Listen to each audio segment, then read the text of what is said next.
Good evening, everyone. Today I'm going to be giving a quick tutorial in Yahtzee, or the yacht. In this case, rules are the same, point values are different. So yeah, let's just jump right in. So this is the scoring. 1, 2, 3, 4, 5, 6. Pretty self-explanatory. However many of those you have, you add them together and it's worth that many points. Full boat, which is like a full house. It's 3 of one number and 2 of another. 4 of a kind, very self-explanatory. 5 of a kind, this is called a Yahtzee, an actual Yahtzee. It's usually worth the most points, but in this game it's not, which is why I don't like this version of it. It's only worth whatever that it's added up against, but in other versions I've played, it's worth 50. And then this version has 2 straights. You have the Strait of Magellan and the Strait of Malacca, 1 through 5 and 2 through 6 respectively. Each of them are worth 30 points. Which again, I don't really like too much because it makes them very, very vital. And if you don't get one and your opponent gets both, it's very hard to come back. And then lastly, you have Davy Jones' Locker, which is a choice. It's just the sum of all the dice. You usually just want to use this as like a cop-out of sorts.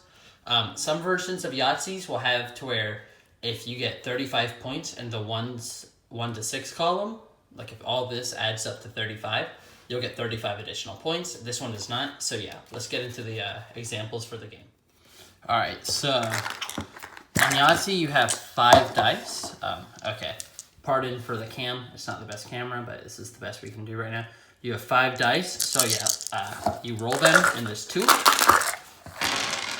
And yeah, so we got a 1, a 2, a 3, a 3, and a 6. Oh, they were not even remotely in frame. My bad.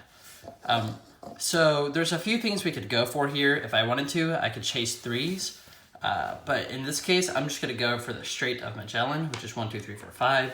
So I'm going to keep these 3 dice, and then I'm going to re-roll these 2. So I can re-roll 2 more times, or for a total of 3 rolls. So here I got a 3 and a 6.